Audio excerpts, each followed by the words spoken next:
आइट्स में आपका जब भी पिक्चर या मैप का क्वेश्चन आता है तो basically it's simple that game which you have played in may be in magazine और न्यूज़पेपर, जिसको हम कहते हैं फाइंड द डिफरेंस। इसको प्रेजेंट करने का उनका जो मेथड है वो दो होते हैं, या तो वो पास्ट और प्रेजेंट पे ले आते हैं, या वो कई बार प्रेजेंट और फ्यूचर पे ले जाते हैं। यहाँ पर कुछ अगर फ्यूचरिस्टिक चेंजेस वो करना चाह रहे हैं प्रेजेंट प्लेस के अंदर आने वाले 5 सालों में या समथिंग लाइक दिस, उसकी वो रिप्रेजेंटेशन आपको दे। ठीक है। सो पास्ट और प्रेजेंट है तो फिर पास्ट और प्रेजेंट टेंस यूज हो रहा होता है, और अगर प्रेजेंट और फ्यूचर है तो प्रेजेंट और फ्यूचर टेंस इसमें यूज हो रहा होता है। सिंपल से इसमें ये वाली एक टेक्निक लगती है। करना आपने क्या होता है, आपने एक्चुअली सिर्फ प्रेजेंट का और पास्ट का एक कंपैरिजन देना होता है कि क्या था और क्या हो चुका हुआ है, या क्या है और क्या हो जाएगा, या क्या कन्वर्जन हो। ठीक है। इसलिए जब भी आप इस तरह के क्वेश्चन टैकल कर रहे होते हैं तो इसमें शेप्स बहुत ज्यादा मैटर करती हैं, नाम बहुत ज्यादा मैटर करते हैं, और जो चेंजेस होते हैं वो मैटर करते हैं। ठीक है। फॉर एग्जाम्पल, अगर आप इसमें या हाउसेस को देखें तो इनकी एक ही शेप है। ठीक है। और इसी तरह आप देखें तो प्राइमरी स्कूल के अंदर ये जो शेप है ये है तो वही है, मगर इसका साइज उन्होंने बड़ा कर दिया। गुड। तो ऊपर से जो आपको वो बर्ड्स आई व्यू दिखा रहे हैं तो you can see a difference. इसी तरह अगर आप 1986 के डायग्राम देखें तो हमारे पास ट्रीज की दो शेप्स हैं। गार्डन्स के अंदर अगर आप देखें तो हमारे पास एक ट्री है जो जरा फैलाव के अंदर है, और एक ट्री है जो जरा लंबाई के अंदर है। ट्राइंगल टाइप शेप शक्ल इसकी नजर आ रही है। गुड। तो इसमें शेप्स बहुत ज्यादा मैटर कर रही होती हैं। बाकी क्योंकि ऑलमोस्ट सारी चीजें कॉमन है तो वो सेम सेम लग रही हैं, अदरवाइज ये शेप्स के ऊपर भी आपने फोकस करना होता है।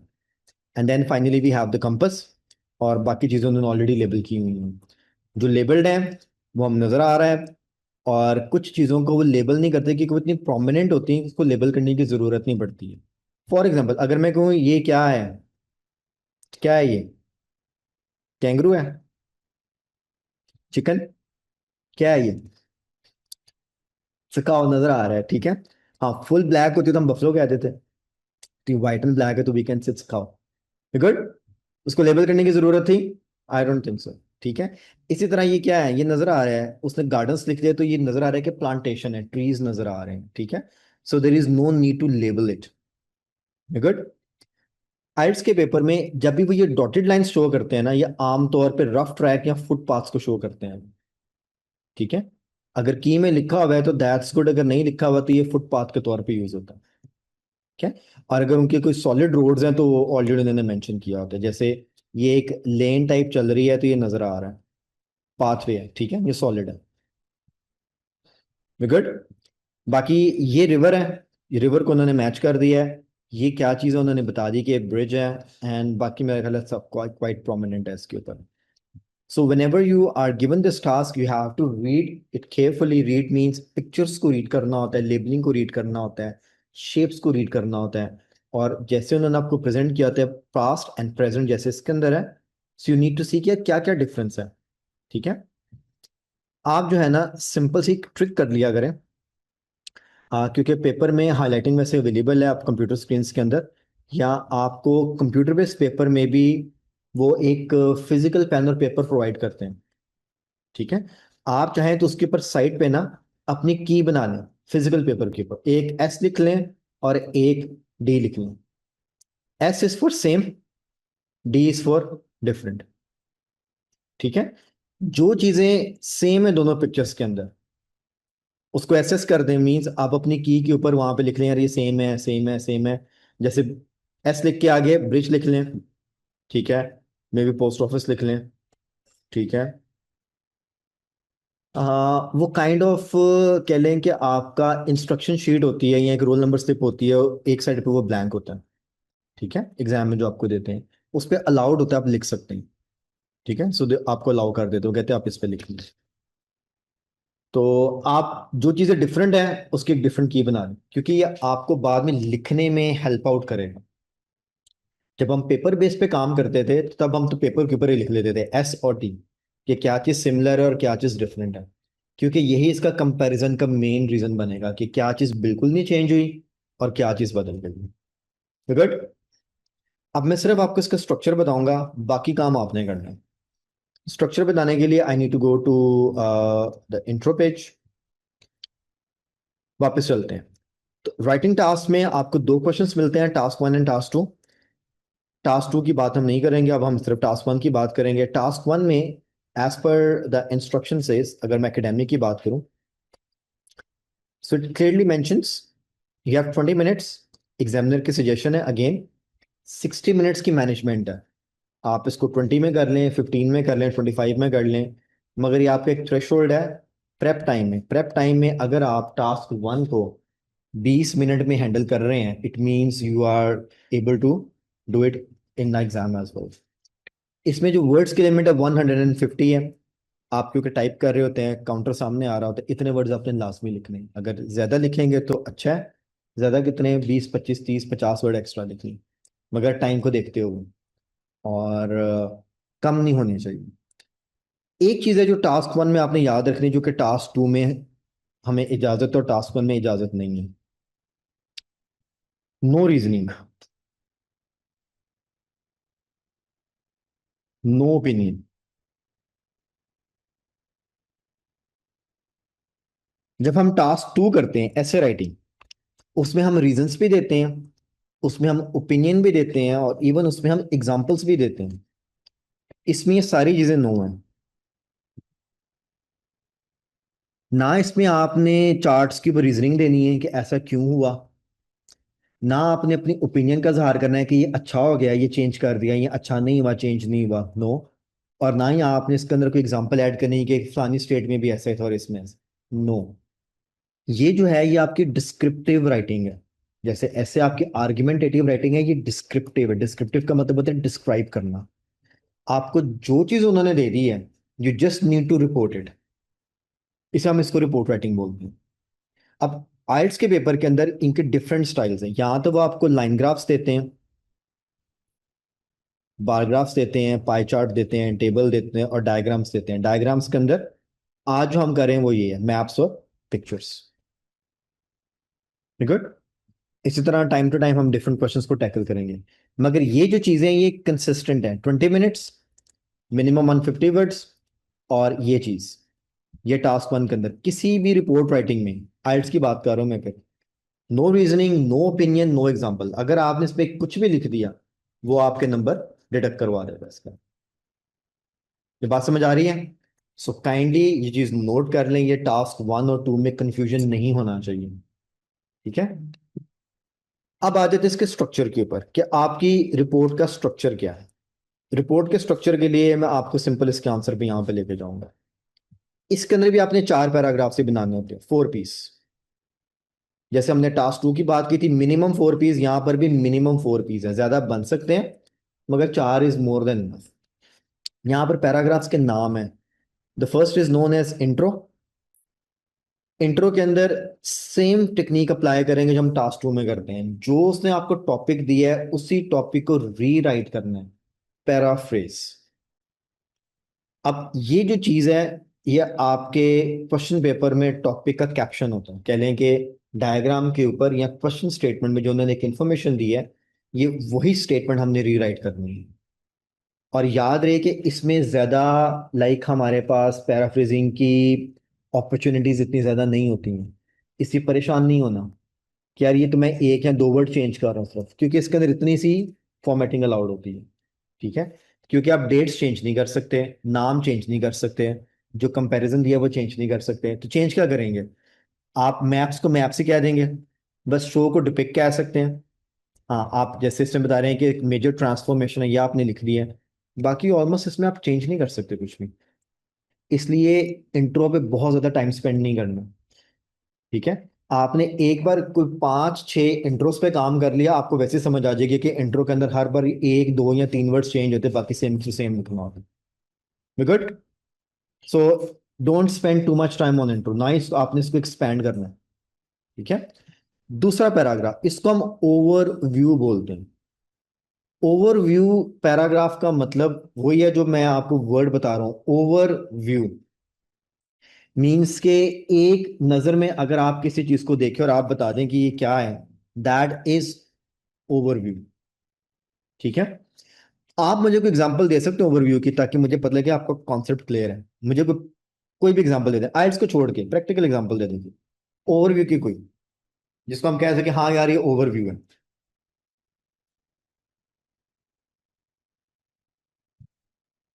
इसका मतलब आपको नहीं समझ आया ओवरव्यू क्या होता है।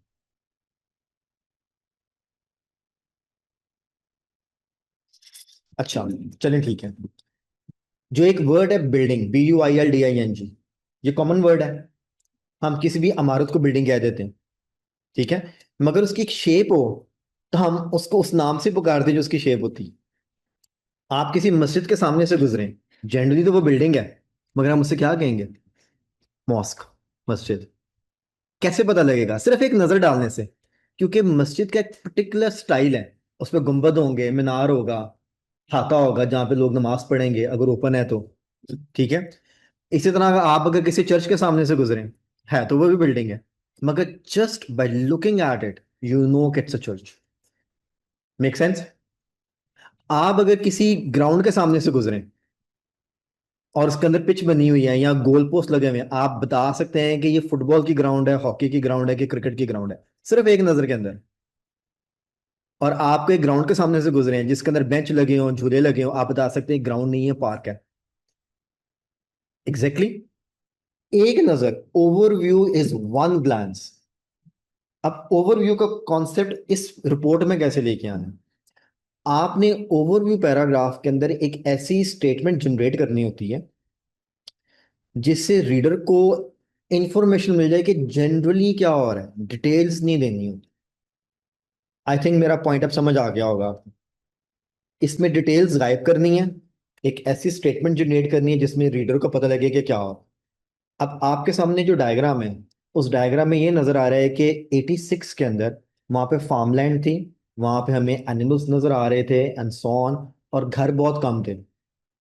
जबकि प्रेजेंट डायग्राम के अंदर जैसे हमने देखा है कि उसके अंदर ना काउज हैं, ना फार्मलैंड है, और ज्यादातर एरिया जो रेजिडेंशियल हो गया क्योंकि घर नजर आ रहे हैं।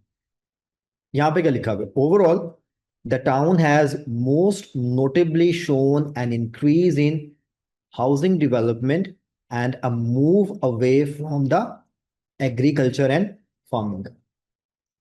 एक लाइन के अंदर दोनों पिक्चर्स की एक रिप्रेजेंटेशन है, डिटेल नहीं है। किसने कितने घर बन गए, कहाँ कहाँ घर बन गए, कितनी एग्रीकल्चर लैंड को कवर कर लिया, ये डिटेल्स नहीं मेंशन। हाँ जी। Are you getting the concept of overview? Overview का मतलब होता है कि आपके पास अगर मैप्स आ जाते हैं तो आपने हमेशा उसके अंदर दोनों मैप्स को देख के, चाहे पास्ट प्रेजेंट का हो चाहे प्रेजेंट फ्यूचर का हो, आपने एक ऐसी जनरल स्टेटमेंट क्रिएट करनी जो कि एक उसमें मेजर चेंज को रिप्रेजेंट कर रही, प्रोमिनेंट को, बस वो आपने लिख दिया। This line is done. Overview का पैराग्राफ हमेशा ब्रीफ होता है, इसको एक्सप्लेन नहीं करना। जैसे आपको देखा ना, इंट्रो ब्रीफ है, वन लाइन। इसी तरह ओवरव्यू में वन लाइन तो नहीं कहूंगा, but it has to be brief. आप इसको एक्सपैंड नहीं कर सकते। अगर आपने इसको एक्सपैंड कर दिया तो फिर ये जो आपके नीचे के दो पैराग्राफ है ना, इसको हम कहते ही मेन पैराग्राफ, इसके अंदर एक्सप्लेनेशन आनी होगी। हाँ जी, मुझे बस ये बताएं, ओवरव्यू का कॉन्सेप्ट क्लियर है सर?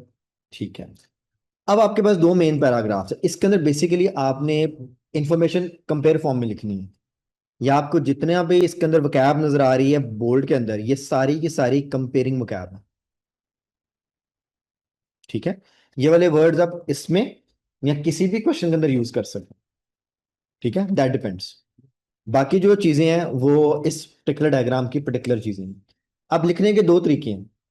या तो आप एक पैराग्राफ बना दें पास्ट पे, मैं पीटी का वर्ड यूज कर रहा हूं, और एक आप बना दें प्रेजेंट पे, मैं इसके लिए एन का वर्ड यूज कर रहा हूं, नाउ पे।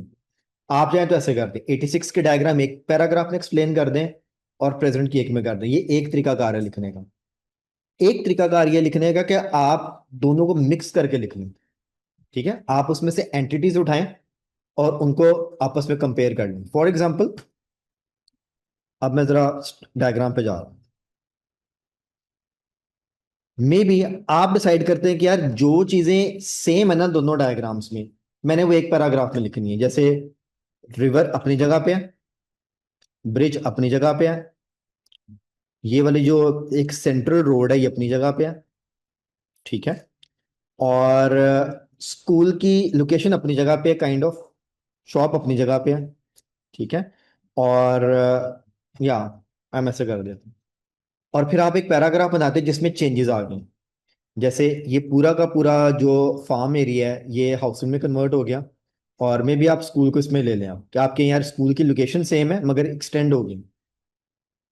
फिर आप बताएं, गार्डन्स को खत्म करके लार्ज हाउस को कन्वर्ट कर दिया रिटायरमेंट, ये आपने चेंज की बात की है। आप क्या कर रहे हैं, आप सेम आइटम्स को एक पैराग्राफ में ले गए हैं और चेंज वाली को एक में ले गए हैं। आप डायग्राम को किसी भी वे में एक्सप्लेन कर सकते हैं। द थिंग इज दिस कि आइट्स की डिमांड है कि मिनिमम जो एक्सप्लेनेशन है वो 2 पैराग्राफ्स में जरूर हो। अब आप चाहें तो ज्यादा भी बना सकते हैं, दैट डिपेंड्स, ठीक है। सो ये आप पे डिपेंड करता है, पास्ट और प्रेजेंट का बना दें या आइटम्स को उठाएं और सिमिलर और डिफरेंट आइटम्स का बना दें। इसलिए मैंने आपको शुरू में कहा था जो सिमिलर है उन पे निशान लगा लें और जो चेंज है उन पे निशान लगा लें, ताकि वो लिखने में आसानी हो जाए। सो आपने, जी मैं, the way you are explaining it doesn't affect your score, but if it covers everything which needs to be covered, like जो differences हैं और जो similarities हैं, तो obviously वो आपको स्कोर देगी, ठीक है। स्ट्रक्चर पे नहीं है, इसलिए आयट्स को कोई फिक्स फॉर्मेट नहीं है कि प्रेजेंट का एक पैराग्राफ लिखना है, पास्ट का एक लिखना है, ऐसा कुछ भी नहीं इन्होंने कहा। जैसे मर्जी कर दें आप उसको। तो अब कितने पैराग्राफ्स बने, minimum 4। First is intro, second is overview. Explanation के लिए आपने कम से कम 2 पैराग्राफ लाजमी बनाने, ठीक है। अगर आपको लग रहा है कि इसमें डाटा ज्यादा है, मुझे ज्यादा इसकी डिवीजन करनी है, तो आप इसके मजीद पैराग्राफ बना सकते हैं। गुड, यहां तक ओके है, ठीक है। अब हम करेंगे ये just for the sake of practice, ठीक है। आपको एक हमने सैंपल क्वेश्चन दिया हुआ है इसके अंदर, ये नजर आ रहा है आपके पेज के ऊपर ही। ये एक्चुअली एक मैप है, ठीक है। और ये ओवरव्यू है मैप का। इसमें हमारे पास फ्लोर प्लान्स है आर्ट गैलरी के। अगर आप ऊपर वाली डायग्राम को जरा देखेंगे, उस पर लिखा हुआ है एग्जिस्टिंग प्लान, ध्यान से। ये एंड पे लिखा हुआ है एग्जिस्टिंग। इसका मतलब कि ये प्रेजेंट डायग्राम है, और जो नीचे वाली डायग्राम है ये प्रपोज्ड है। आपने मुझे सिर्फ 2 पैराग्राफ लिख के देने हैं, एक इंट्रो का और एक ओवरव्यू का, बस। ताकि मुझे समझ आ जाए कि आपको ओवरव्यू समझ आ गया। दैट्स रियली इंपॉर्टेंट पैराग्राफ, ठीक है। Simple 2 paragraphs, intro and overview. Sample के लिए आप ये जो गिवन क्वेश्चन है इसकी स्टेटमेंट को दोबारा पढ़ सकते हैं, आई डोंट माइंड। आप मुझे अभी लिख देंगे तो मुझे समझ आ जाएगी कि आपको ये बात समझ आ गई। गुड, क्योंकि डिटेल लिखना इतना मुश्किल नहीं होता, ओवरव्यू और इंट्रो लिखना मुश्किल होता है। हाँ जी, 5 मिनट काफी है, काफी है, चलिए जी, give it a try. Online friends मुझे जो है ना चैट बॉक्स में काइंडली इंट्रो और ओवरव्यू लिख दें, जो होमवर्क असाइनमेंट उसका।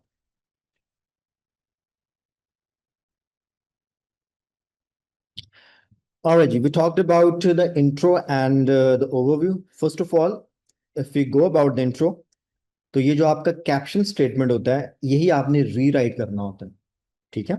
इसमें माइनर माइनर सम चेंजेस कर सकते हैं। फॉर एग्जांपल, आप डायग्राम्स की जगह पिक्चर्स का वर्ड यूज कर लें। बिलो का वर्ड आपने लिखते हुए कभी यूज नहीं करना। एग्जामिनर इसलिए यूज करता है क्योंकि एग्जामिनर ने क्वेश्चन के नीचे डायग्राम्स दी हुई हैं, इसलिए वो बिलो का वर्ड यूज कर रहा है।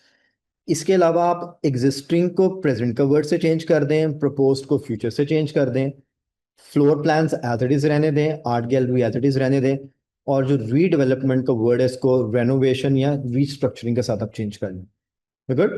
सो आप खुद देखें, सिर्फ 3-4 वर्ड्स की गुंजाइश होती है चेंज करने की, otherwise it's goes exactly the same. No opinion, no reasoning, कुछ भी इसमें ऐड नहीं करना होता। सो इंट्रो में बस इतनी सी रिक्वायरमेंट है।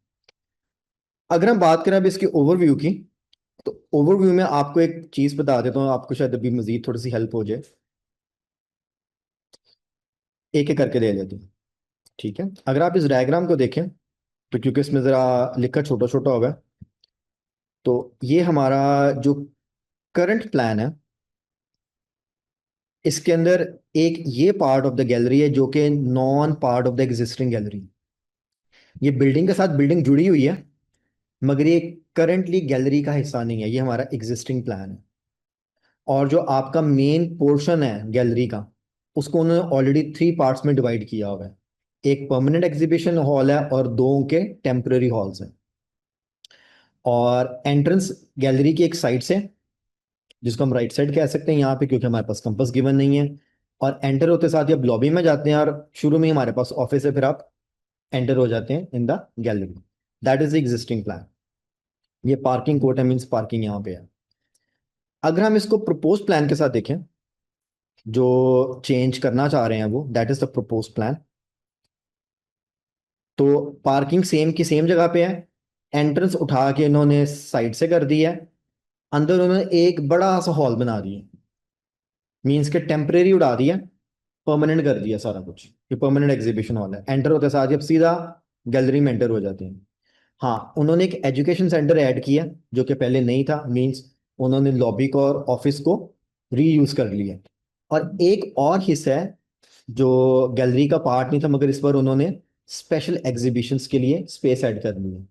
तो कह लेंगे इसके अंदर मेजरली 3 जो है ना चेंजेस हमें नजर आ रहे हैं। एक चेंज ये है कि एंट्रेंस चेंज हो गई, दूसरा इसका इंटरनल स्ट्रक्चर चेंज हो गया, और तीसरा एक नॉन एग्जिस्टिंग पार्ट को उन्होंने एग्जिस्टिंग पार्ट में कन्वर्ट या यूजेज में कन्वर्ट कर दिया।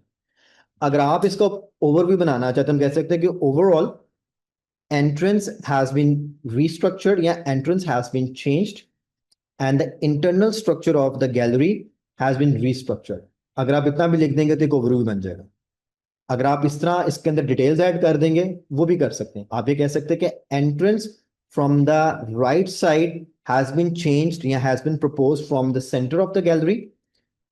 In comparison, the internal structure, permanent exhibition has given more space and a special exhibition area has been added.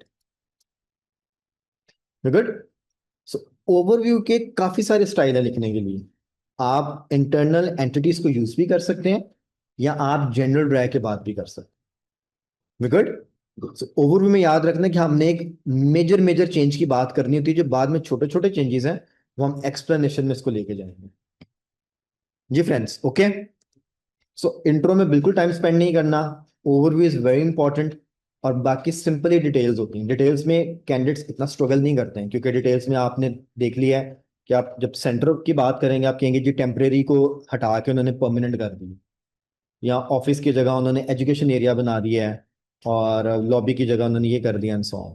तो वो लिखना इतना मुश्किल नहीं होता। ऑलराइट, ठीक है। आई होप ये वाली बात समझ आ गई है। इसको मैं यहाँ पर क्लोज कर देता हूँ।